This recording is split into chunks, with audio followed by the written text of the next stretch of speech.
this is P and Q, then R,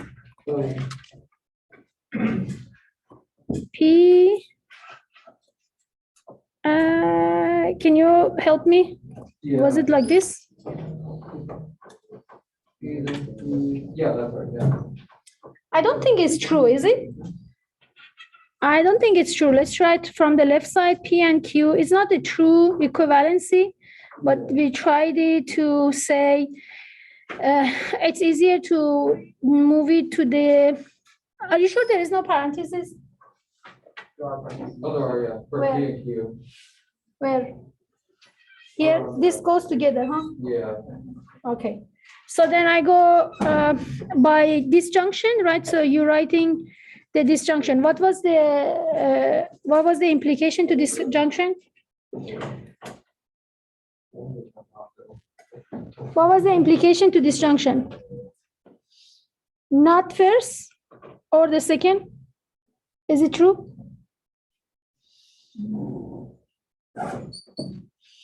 What was the implication to disjunction? P then Q equivalent to the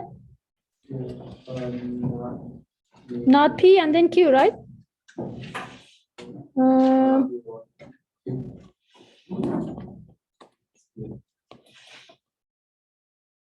Is that true? Not P or Q? Seriously? Is it true or not? I'll pull up the textbook and double check. Yeah, not P or Q. Okay. So then I'm writing not first one or second one, then I'm using De Morgan's. It says the first one not, or the second one not, and then or are. So since all of them are or, so I can use the, what? The associative property, huh? It seems, you see, even if I use the associative property and keep the Q and R together, so I use this one and then I just rewrite it back to the implication, so it will be like this. So if that's the true-false problem, I'll say this is false. It would be true if you have a bar here. Okay, so now that there might need to go check the previous problem number or figure out that's a true or false instead of the final false. Oh, yeah. Yeah, but it just doesn't use tables for verifying, so. Okay. So you should say they are not all tautology. Yeah.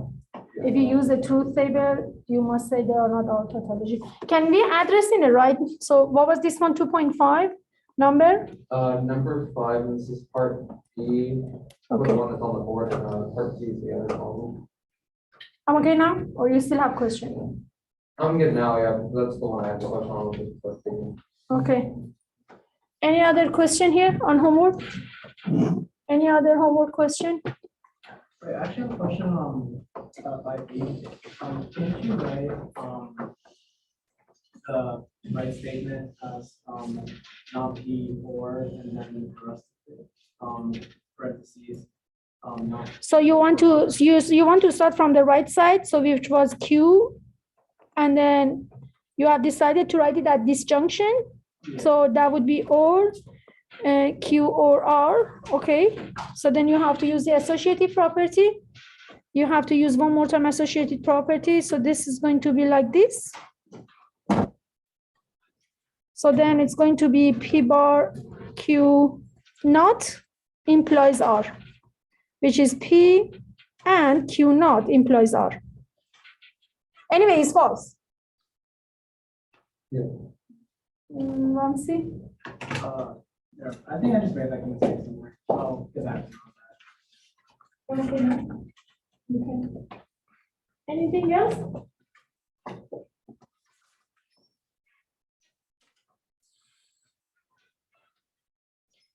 This is our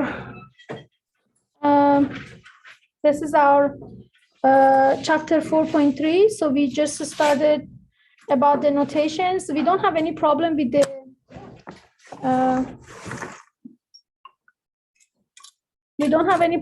the concept of intersections and union because we've seen it in algebra classes, right?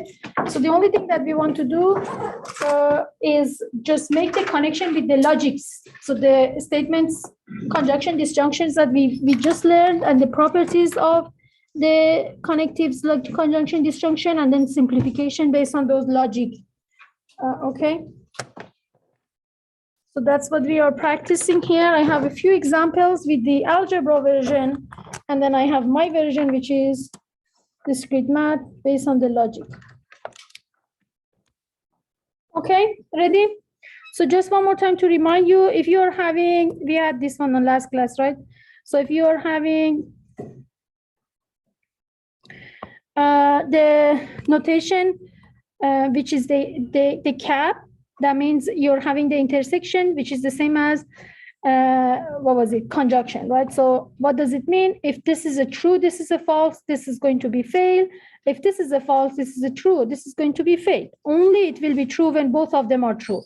So intersection comes with the and it will be true if X is in A and X is in B, both true, okay?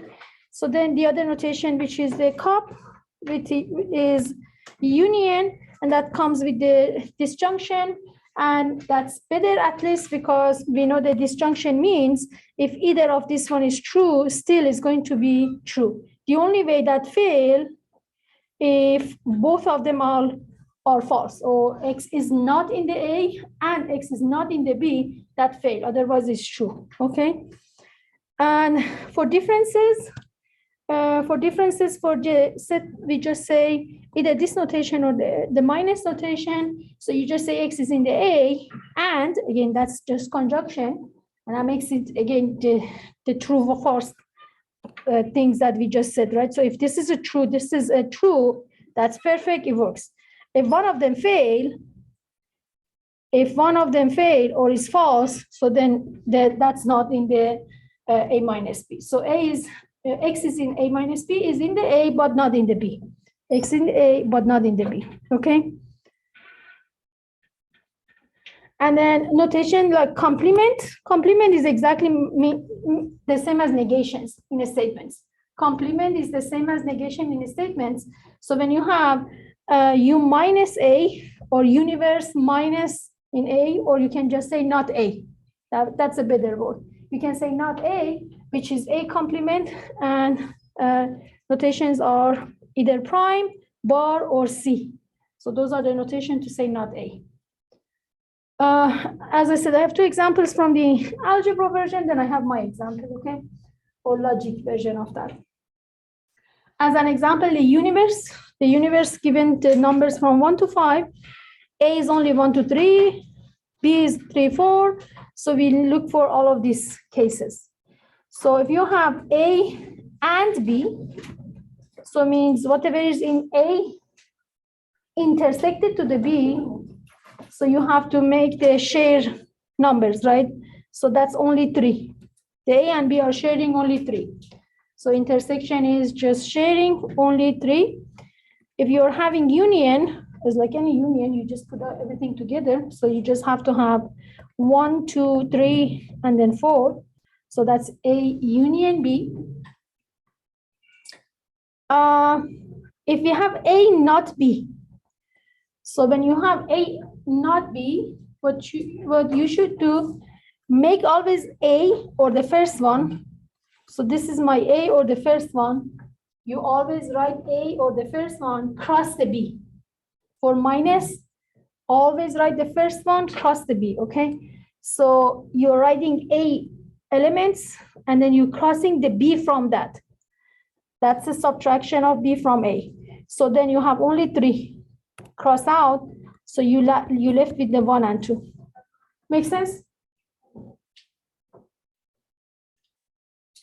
Is this okay? Question here? So one more time, if I have B minus A, you're having B. So what is the B? I have 3 and 4, and I have to cross A elements. right? So you keep the first one, you write always the first one, and then you need to subtract the second one. So you cross the B is the first one, you cross the A elements. So your A element that you need to cross is only 3. So that's left with the 4. Make sense? Is this okay? So what was the A minus B, B minus A complement? A complement or not A? A complement or not A? What should I do? I have to write the universe. That's my universe. I have to write the universe and cross the A's. So cross the elements of A. 1 is in the A, 2 is in the A, 3 is in the A. So A complement is 4 and 5. Same thing for B complement. So you have 1, 2, 3, and 4 and 5. 1, 2, 3, 4, and 5. So you're writing the B complement. So you have to cross the B from the universe. You have to cross the B elements from the universe, 3 and 4. So your remaining number 1, 2, and 5.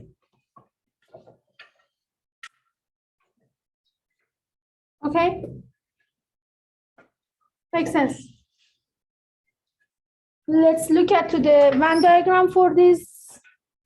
If you're having A intersection with the B, so this is the shading area. So this is the notation for A intersection for B.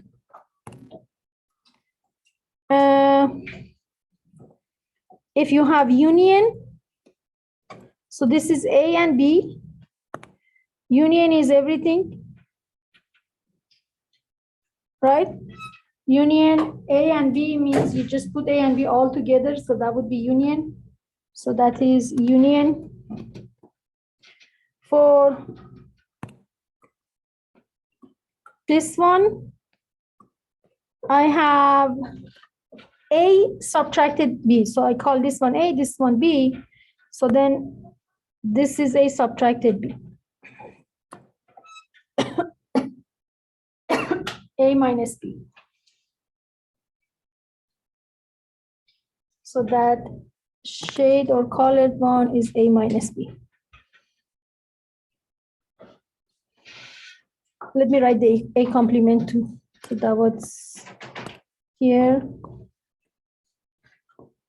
If A and B are here, so A complement is not A.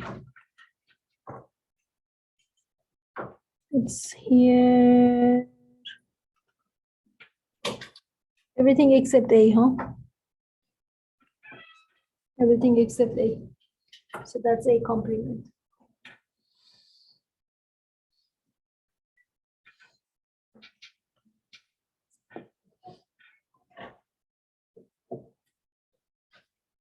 Okay.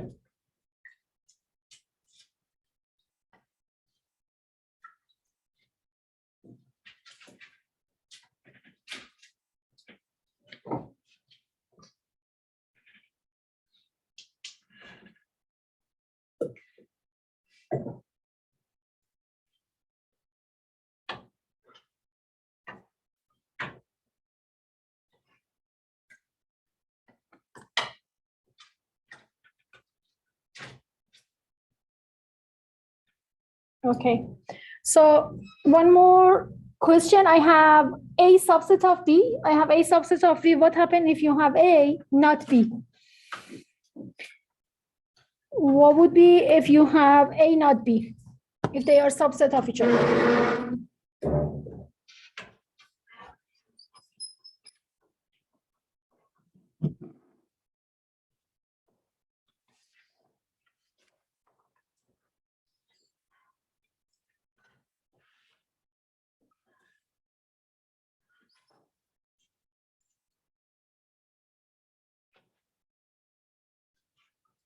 Any idea? What's A minus B when A is subset of B? Let's visualize it. You see, this is A and this is B. So what would be A not B? Nothing left, huh? That's true, nothing left. So if you have A subset of B, then A minus B is empty. It has nothing. If you have A subset of B, then what is A intersection by B?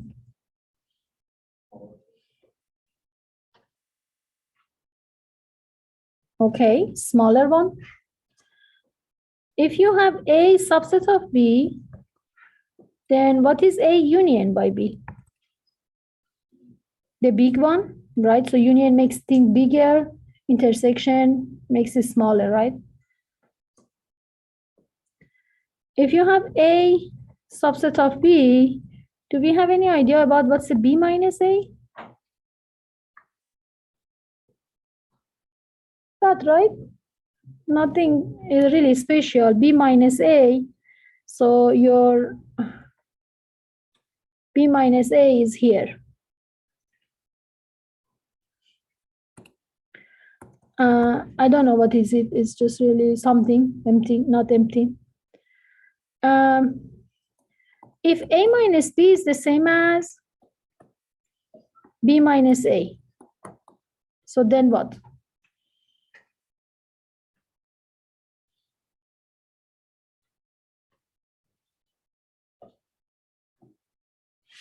Well, in the circles, they make the same size, right? They do the same thing. A and B are equal, yeah, that's true. A and B are equal. Okay. Question for this? Any question for this? Okay. So then I have the interval notation that we've seen it long time ago in algebra classes, right? So what would be the union? I'm going to make it, this is 5, 6, 7, 8, and 9. This is 5, 6, 7, 8, and 9. So 5 is included. You go all the way to the 8. And that is not included. And then here you have 6 not included. You go all the way to the 9, which is included. So what is 5, 8, union 6, 9 on this real line? What's the union of these two? From 5 to the 9. Okay, so what's the intersection? I'm going to make the graph one more time. This is here, and then here. This is here, and then here.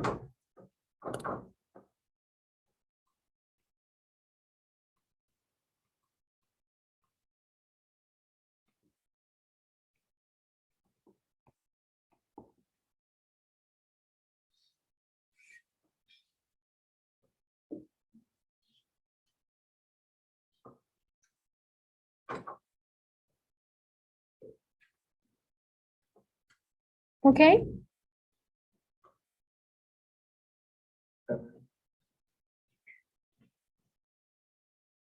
What is the intersection?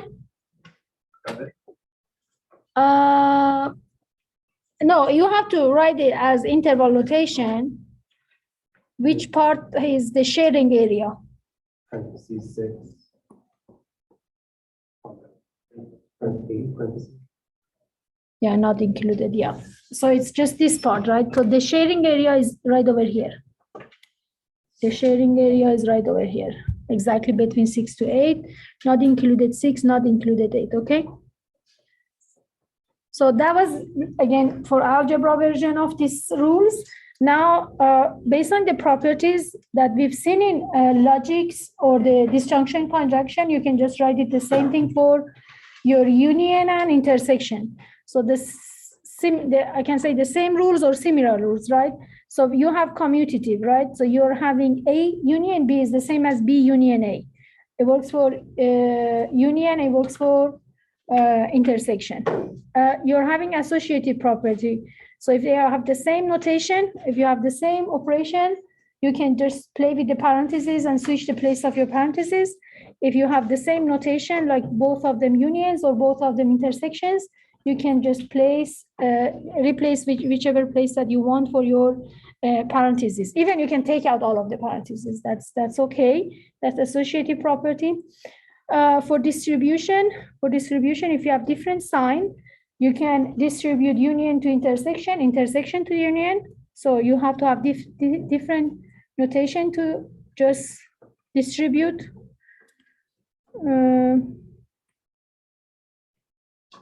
Here, like this. And then if you have A repeated with the union or with the intersection, it doesn't change anything, it stays the same. Union or intersection with the same, A stays exactly the same.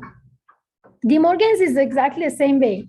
If you have not union, it's going to be intersection of not A, not B. If you have not intersection, it's going to be union. So it switched the sign. De Morgan's always switch the sign. So if you have not union, so you have to intersect both, not A, not B. If you have not intersection, you have to union both A and B. Okay. If you're having A union with the not A, so you make the entire universe. But if you have in A intersection with not A, so it's nothing left. So nothing left, okay? For proving, we can just go with the, this is just all of these properties the same way. We can go by logic, right? So the same properties that we've seen in logic, you can just use it and prove it. So it's equality. That means you have to take something from the left side. You have to take something from the left side. This is distribution property, which is number 3.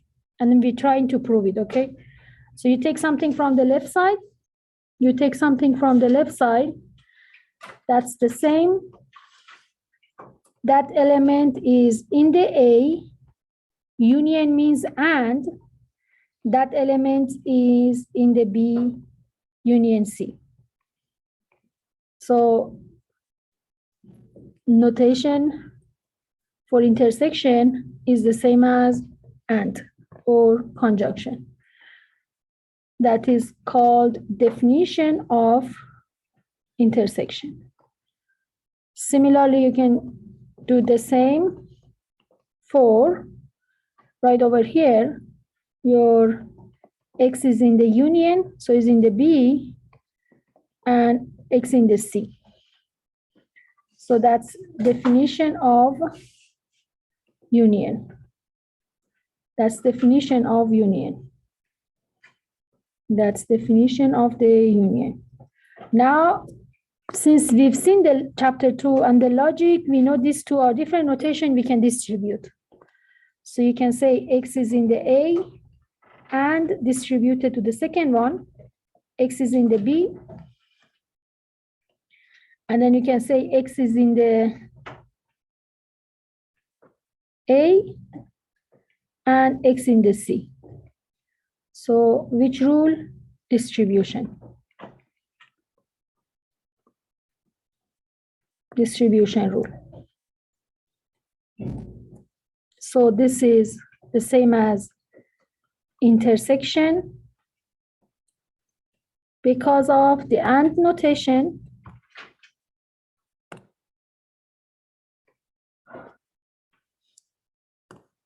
I'm still writing clearly with the logic, okay? Then this is X in the A intersection by C.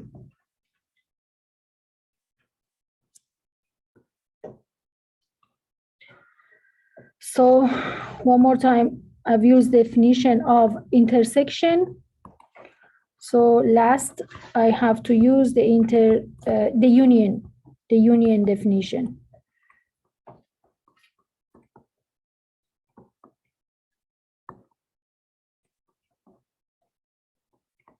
Okay, so this is showing something from the left side is on the right side.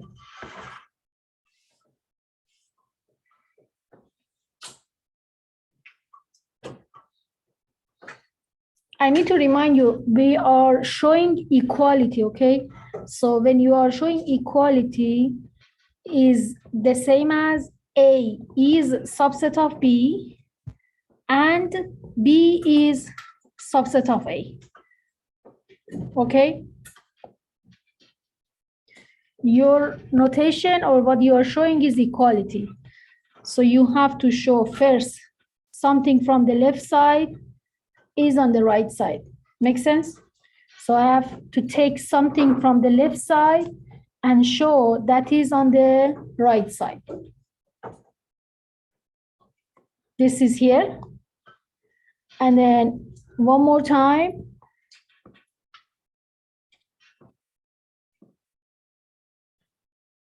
You have to take something from the left side, something from the left side, oh, sorry, right side, something from the right side, and show it is on the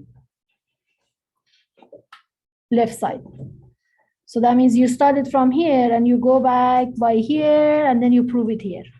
So that's why it's really necessary, because of you're showing the equality, is necessary to use this notation. So that means it's both ways.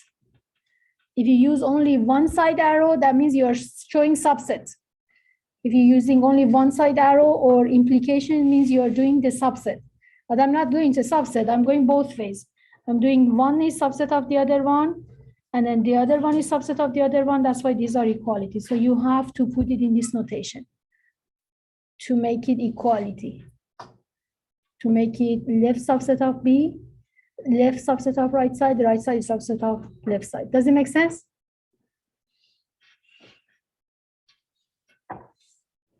Any question here?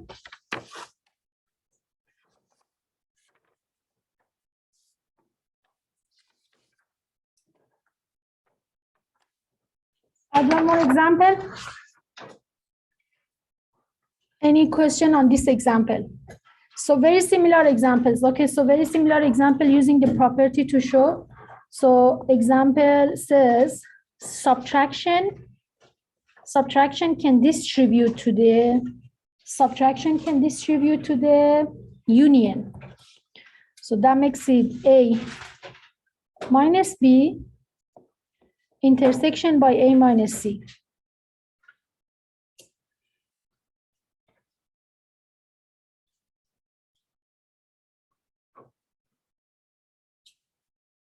So in very similar notations, you have to take something from the left side and go all the way to the right side, okay? Very similar notation, take some X from the left side, go all the way to the right side. But it has a De Morgan's, that is clear. It has De Morgan's rule because here start with the union, but here is intersection. Some way on the way of the proof, you have to use the De Morgan's rule. So that's why it's switching the sign. Is that always true? If it has those two sides like that? That means you are using De Morgan's somewhere in the proof. That's always true, yes.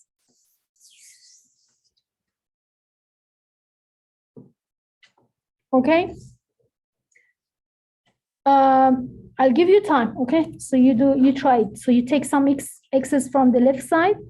So you take one arbitrary x's from the left side and then use the rules or the equivalency in logic. Take this x to be in the A, but x is not in the union, but you have to end up with the right side. I'm going to use again biconditional notation. That makes more sense because I'm using the logic proof. So I'm going to use the biconditional notation again. So you have to end up with the x is on the right side, on A minus B, intersection A minus C. I'm waiting for you guys for 2 minutes, okay? Make sure you use your De Morgan's, okay?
Let's just review something with the De Morgan's or the thing that we just learned on top of this page, okay?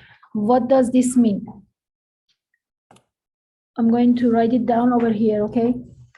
You just had it on the top of this page. If something is in the union, the definition says that should be in the B or in the C. Now negate this statement. Negation of this, negation of this one. So negation of this is X is not in B union C. Negation of this one is De Morgan's, right? So X is not in B and X is not in the C. That's just the only key part that is switching from one notation to the other notation. Everything else is just really distribution.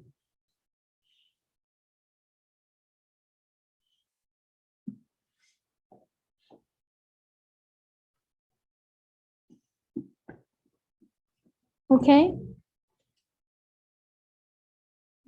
So I'm going to transfer what I just wrote. You're having X to be in the A, and that's X not to be in the B. Sorry, let me rewrite it. Not to be in the B, and that was and X not to be in the C. They are the same notation. You can't use distribution, right? They are the same notation. You cannot use the distribution property. So what should I do? I can have X to be in A. Can I add one more? Like this?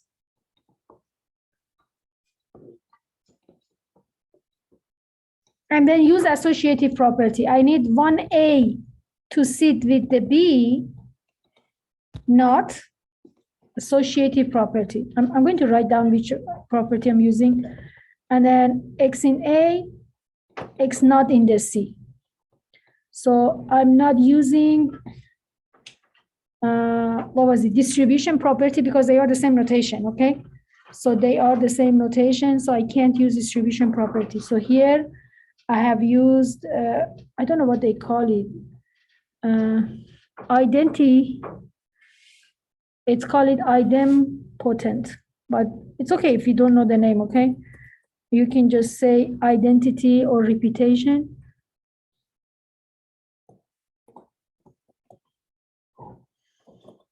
Okay, that was exactly associative. That is associative, and then that is, what happens, subtraction.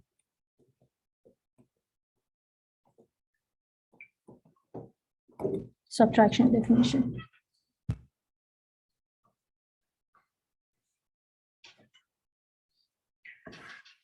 Make sense for this one? This is if you take the elements, okay? So I'll call it method number one. So this is your method number one because you're taking the elements. So we have another rule. Let me just remind you, when you have a subtraction, the notation wise, if you check, is going to be A intersection by B naught. That's one rule. That's one rule or one property, okay? So if you don't like to take the x's without elements or using only the properties, you can repeat exactly the same process without the x in, x in. So I'm going to remove those x in. Use the equality sign, like saying A minus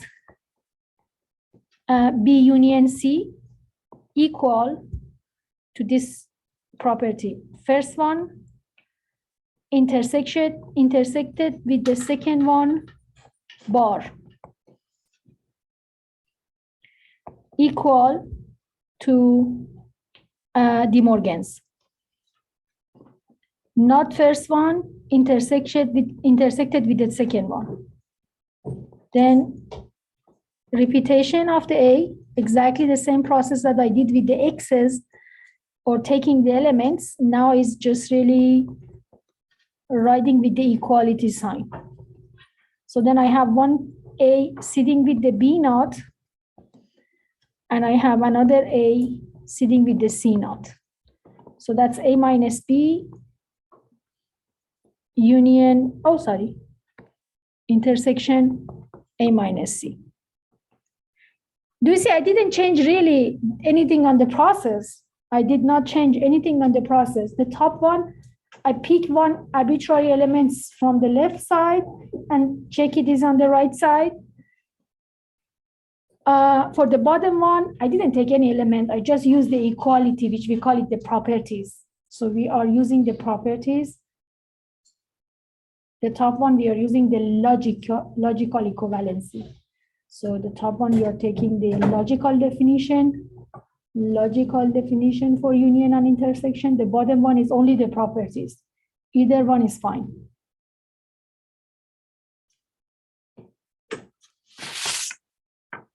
Makes sense?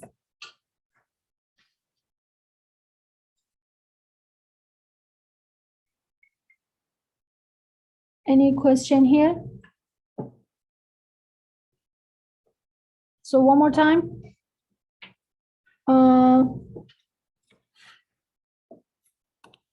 Let's practice one more example.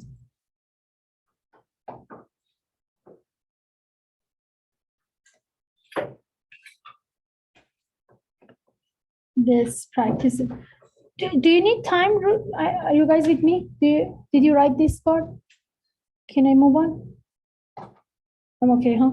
So, do you guys know what is Cartesian product? Sorry, Cartesian product, the one that we see in the XY plane, huh?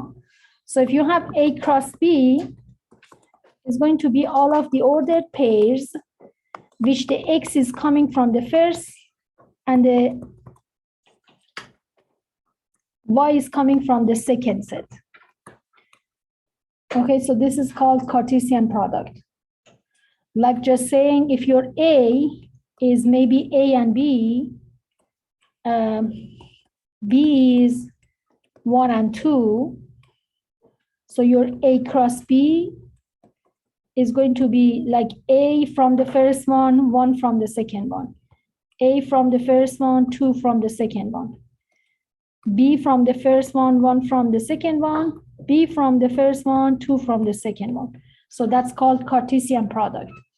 XY plane, the calculus that we, or algebra that we can graph the functions is actually R cross R, is R cross R. So the XY plane is R real numbers times R real numbers. So that's exactly what you're having in algebra classes as XY plane, okay? It's coming from Cartesian product.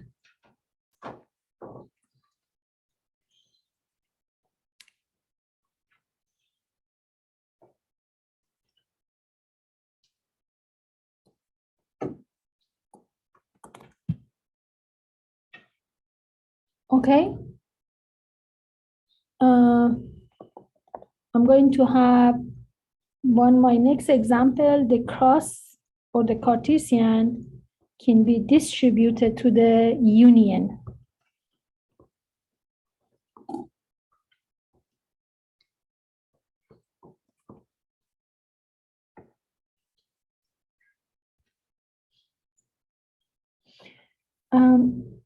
My pen is so slow. Can I close it to see if it's better or not? Sorry.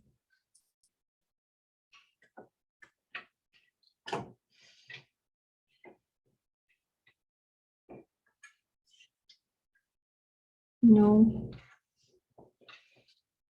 No changes. Okay. So that's a very similar example with the Cartesian that can be distributed. So we have to rewrite this one in terms of the disjunction conjunction, in terms of the disjunction conjunction. The only thing that I have to really be careful is the elements. So these are like always ordered pairs. So if you're taking any element from the Cartesian product, has to be ordered pair. You can't write U is in A cross B union C. This is a big no. Okay, so that is wrong. You can't write one single element is sitting in the cross. If you're writing the cross or if you're writing the Cartesian product, you have to write the elements as the ordered pair. Okay, make sense?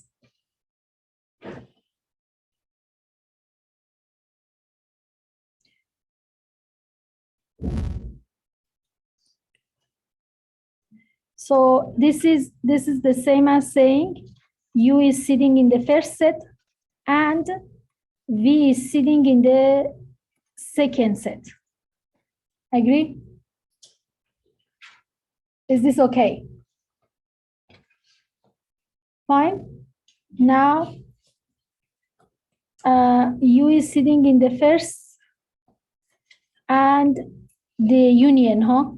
The union is V is sitting in the B or V is sitting to the C. That makes sense because it's really distribution. So you can always distribute and to the OR. So you can always distribute and to the OR. So you're having U is sitting in the A and V is sitting in the B. U is sitting in the A, distributed and V sitting in the C. So that tells you U and V as ordered pairs are in A cross B, and then U and V as ordered pair are in U cross C, which is the same as U and V is sitting in the A cross union A cross C. So again, it was really the same as disjunction conjunction that we've seen in the first chapter. The only thing I have to be careful about Cartesian product is the elements must be in U and V. Your elements must be in terms of U and V, or the ordered pairs. You can't write it as single element.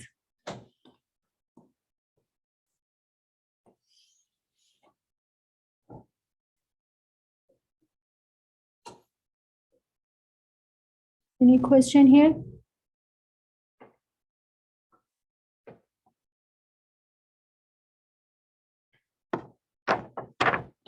Any question here?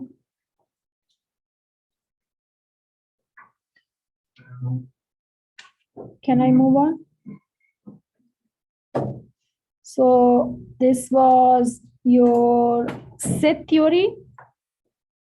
Let's move on to the proofs.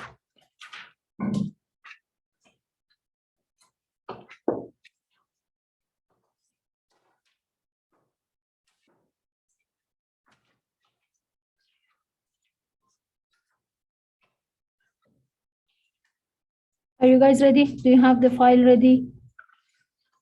Is your lecture note or your file?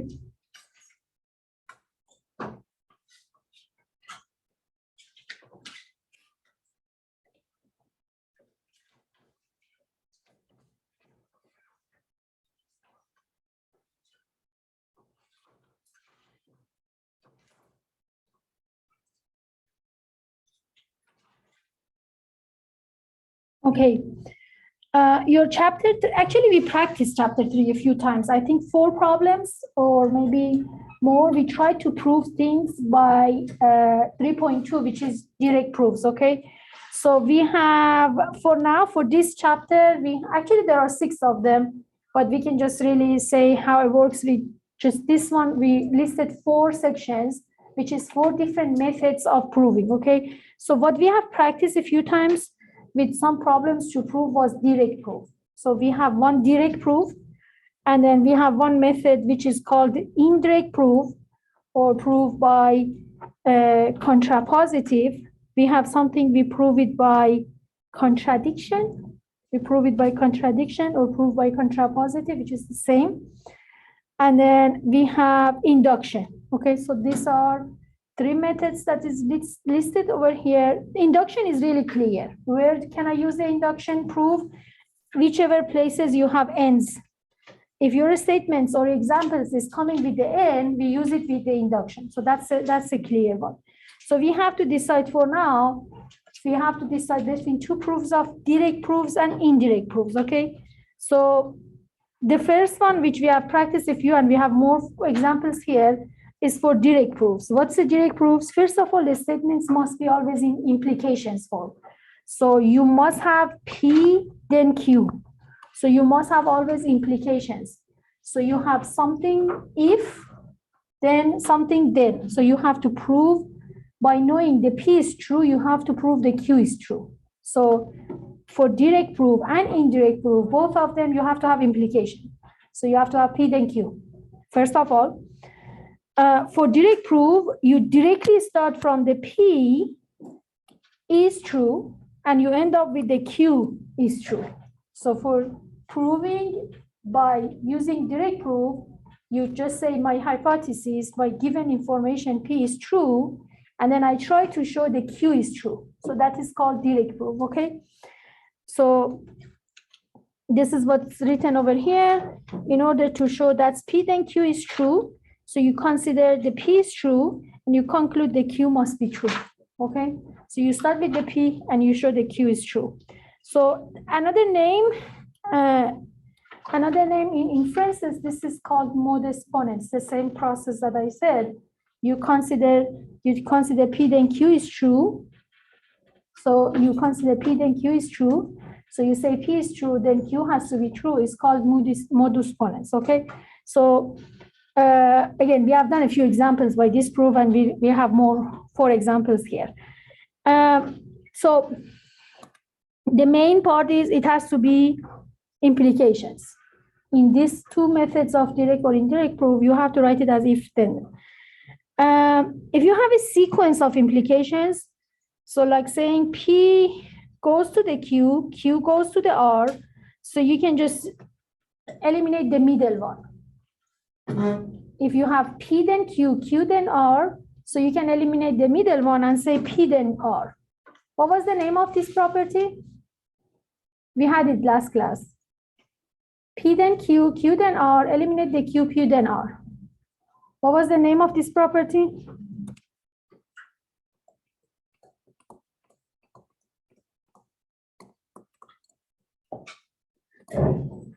So the name of this property that you can have two back-to-back implication and you can have it one from to the last one is called transitive property. It's called transitive property. And in inferences, we call it something else. We call it syllogism, but we don't worry about that one. So for now, it's clear if you have P then Q, and then Q then P, sorry, Q then R, so then you can just say P then R. That is transitive, okay? So first example, to start with the if P then Q. So if P then Q, if P then Q. So this is what you already know is true. So you already know, like for this example, M and N chessboard can be fully covered by non-overlapping dominants, sorry. So then your conclusion, what you wish to show is true. Conclusion or what you wish to show is true is M times N has to be even number. M times N has to be even number.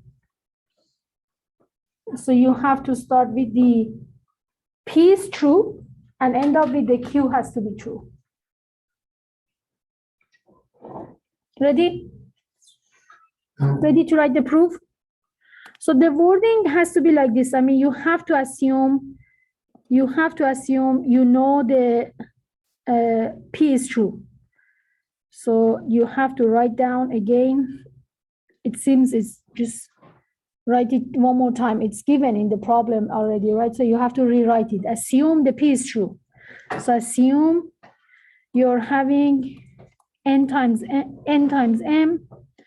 Sorry, M is first. Times N. Chessboard can be fully covered. I'm just rewriting the P by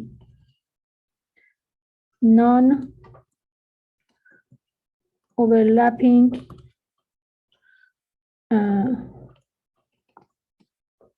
dominoes.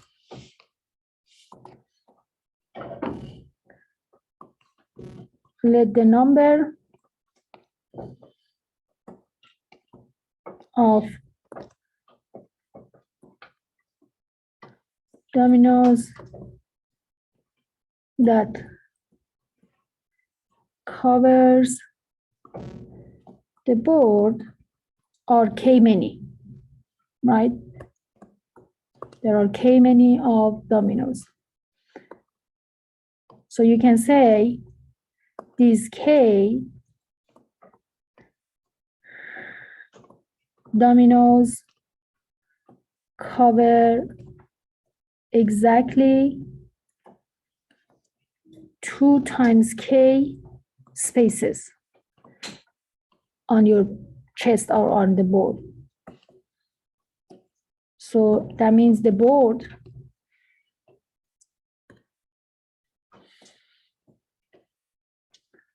has 2 times k, many spaces.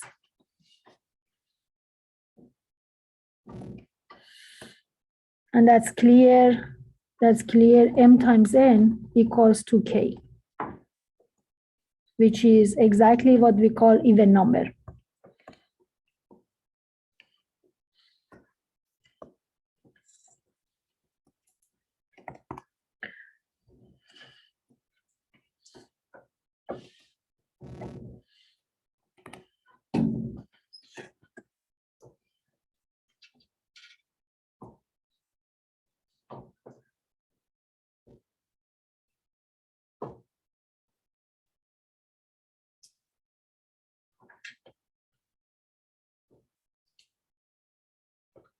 Okay. This is fine. Any question for this one?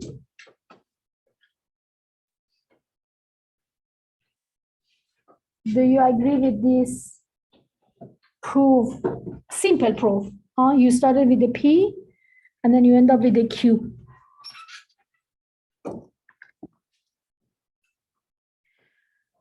Any question for this one? Any question for this one? For the next example, can you please write it as if then P, if then statement, or if P then Q statement? What is the P and what's the Q? What's the P and then what's the Q?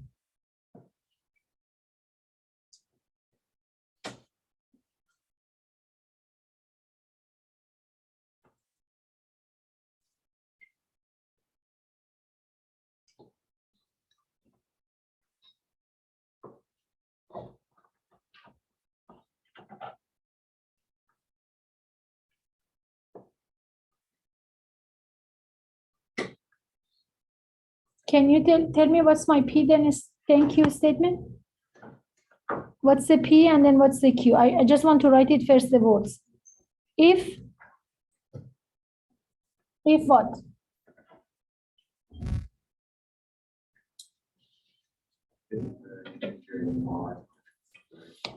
If an integer is odd, then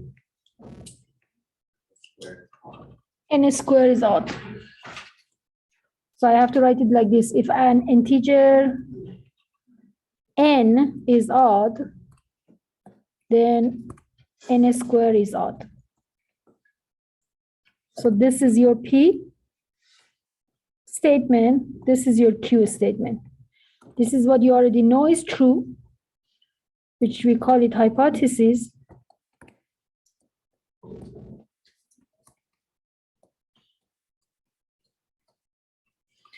And then this is what you want to show it is true, which is called conclusion.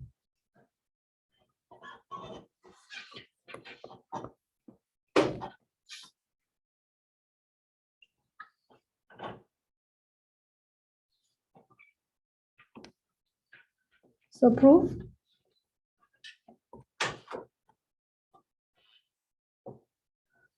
You have to always rewrite, like, let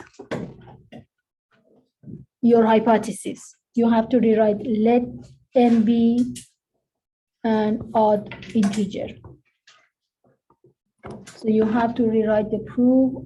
You have to start your proof by let P to be true. Let P to be true.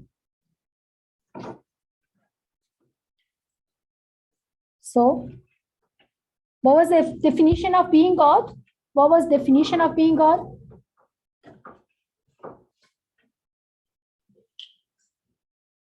Not divisible by 2.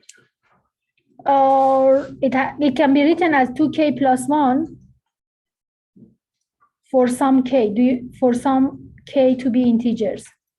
For some k to be integers.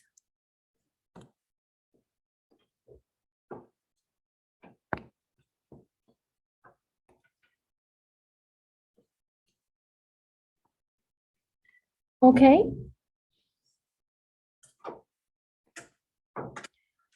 All I need to do squaring both sides. Because I'm looking for n square, right?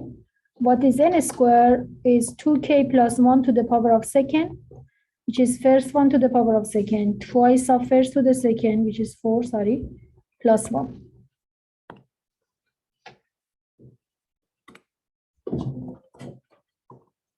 So you factor it 2, this is 2k squared plus 2k plus 1.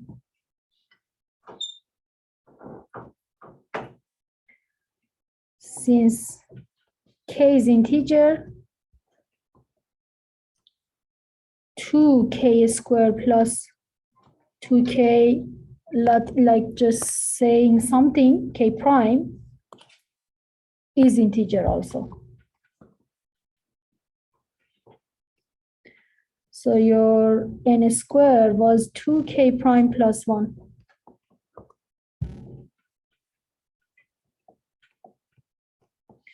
Just that shows n squared is odd.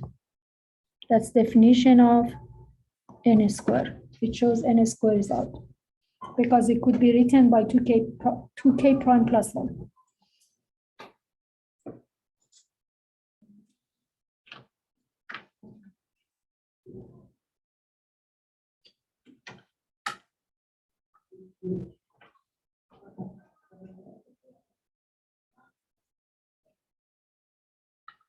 Is this okay?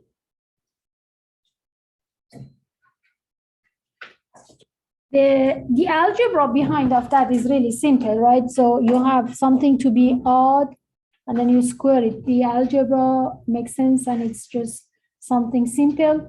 But what we are looking for is just the logic. So you started with the P to be true, and then you end up with the Q to be true. Okay? Question for this one? Any question for this one?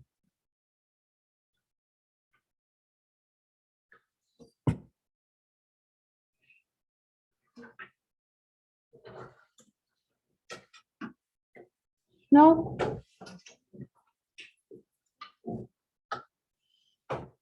For the other class, I made the quiz to be on Wednesday. You guys want to make it on Wednesday, or you want to do it right now?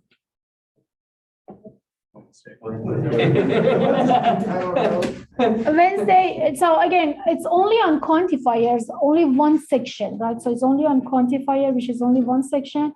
And it is a short quiz, supposed to be really 5 minutes quiz, okay?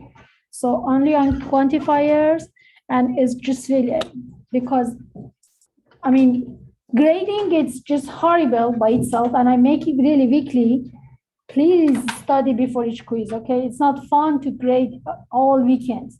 It's only because I just want to have you guys study before coming to the class. It's back to back, and it's just different topics, and you don't want to put it all for the one night, which is your exam night, okay? So quantifier was the section that we covered. If you make it on Wednesday, you have to finish all of your homeworks too, hopefully, because the first one was really simple, but you could just see the grades, right? So it was really simple, but it seems some of us, maybe you were confused about wording, but for the second part, most of you guys missed the points for just simply show this is equivalency. I should return the papers to you if I have had time, okay? So anyway, quizzes are for studying before coming to the class. Make sense? So Wednesday, and we'll do one more example right now, okay?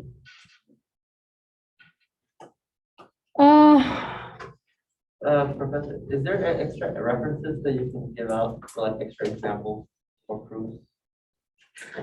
I think our textbook is really good reference. Have you had the textbook? Yeah, Did you practice the blanks, the examples? That's one of them. And then, as I said, the Zybook is another one. So let me just show you what's the Zybook. Do you know?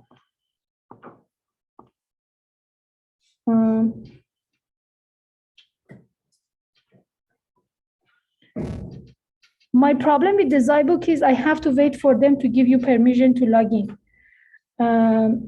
It's not really all of a sudden I gave you the Zybook and then you can just try it free. So I have to set it up. So you see, the Zybook is one interactive book. So that means if you want to just, it's so slow, it's coming. It doesn't match exactly with the chapter numbers that we have, but it does match with the topic that we cover. So it has more examples, that's what I said. But again, I have started from last week and requested for them to just give us some sections, and it takes time. It takes time, okay? I don't know why it's making, why is not coming? It has to show the, I had Zybook, but for a different class, it's been having problems all week. oh. So anyway, so you see the, I don't know why the first one didn't come, but you see how it works. So you have so many examples, and then you can just get these with the interaction. So at the graph, I think I will always check the Zybook. They are really good examples at the end, but that's the only reference that matches with us. And then I have one more here, which was on modules. And again, resources.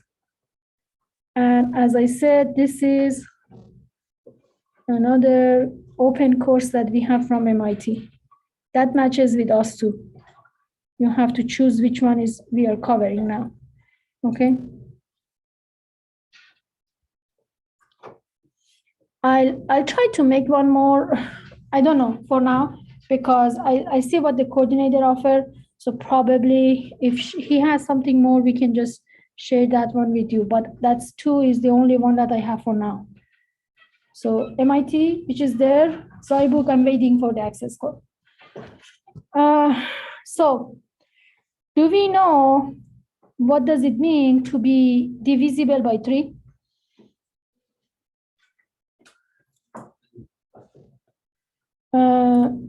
So what should I say?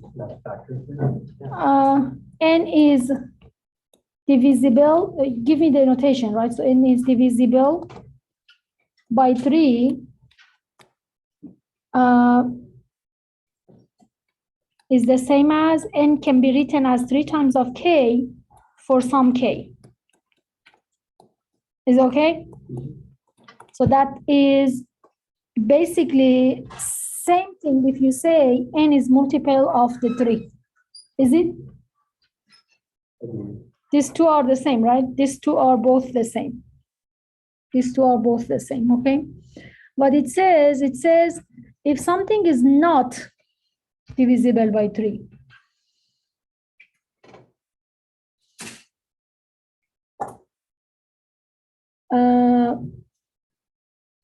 how should I write something not divisible by 3?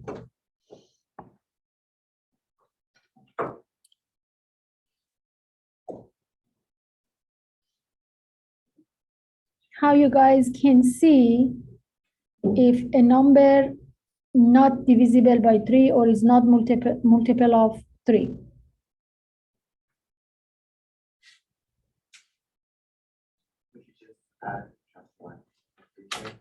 Okay, that's 1. So you have basically, when you divide it by 3, you have remainder of 1. That's true. What else? One case is when you have a remainder of 1, because if you have a number and you divide it by 3, if you get no remainder, you just say that's divisible by 3. If you have a number, I just wrote random number, sorry. So let's just say 48. So if you have a number then divided by 3, you could have remainder of 1, or you could have remainder of 2. Can I have remainder of 3? So you know what does it mean, right? So your remainder could be either 0, 1, or 2. So if it's 0, it's divisible. But if it's 1 and 2, it's not divisible, okay? So how do I write this one in math notation? How do I write this one in math notation? That means it could be at 3 times k plus 1, because that's your remainder. It could be at 3k plus 2. So either is 3k plus 0, which is divisible by 3. That's not my case for now. or it's a 3 times k plus a 1 or 3 times k plus a 2. Do you agree with this one? So you have only 2 cases. So you have only 2 cases. You have to show here, if it's not divisible by 3, either in this or this case, then it has to be n squared minus 1 has to be multiple of the 3. So let me write the proof. And don't forget, you have to start with some arbitrary number, right? So then you have to say, let n is one arbitrary number, and then we know n is not divisible by 3.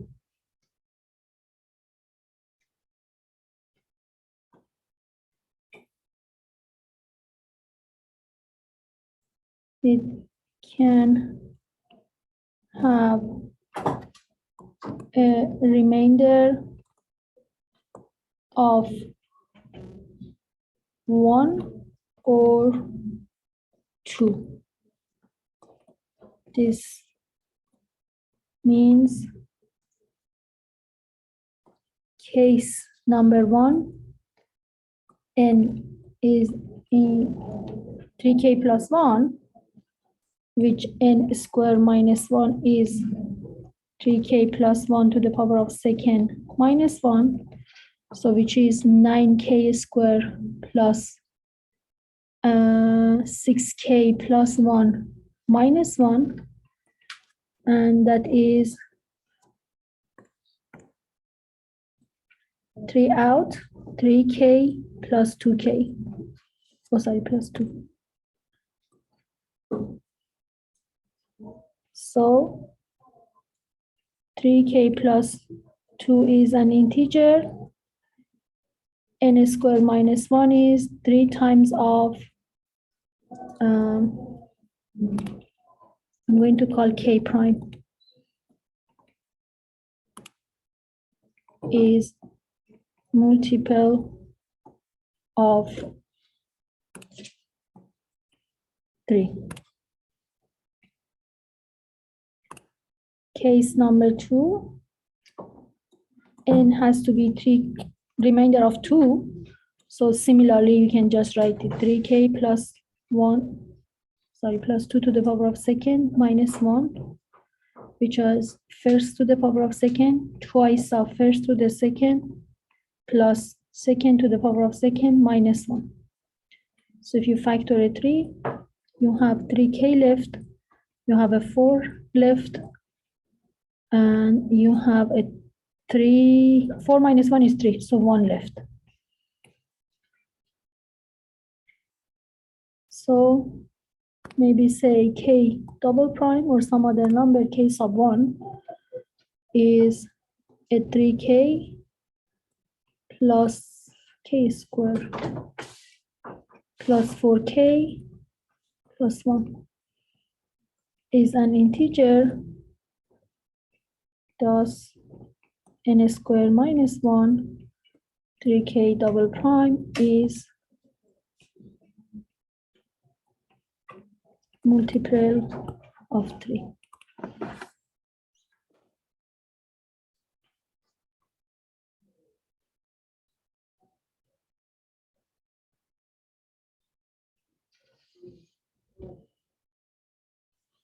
I forgot to write for some k. We have to write it here. For some k to be integer.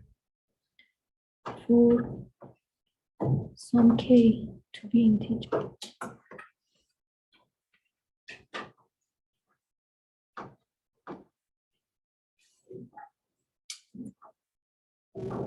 Again, oh my God, I passed the time, sorry.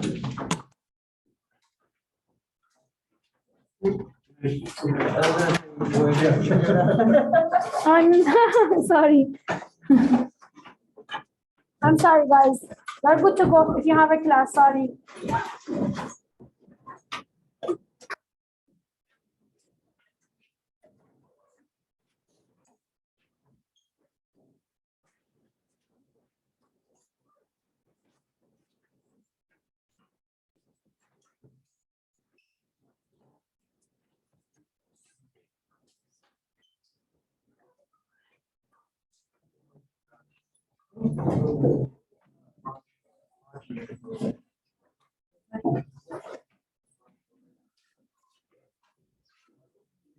Thank you, Professor. Welcome, bye.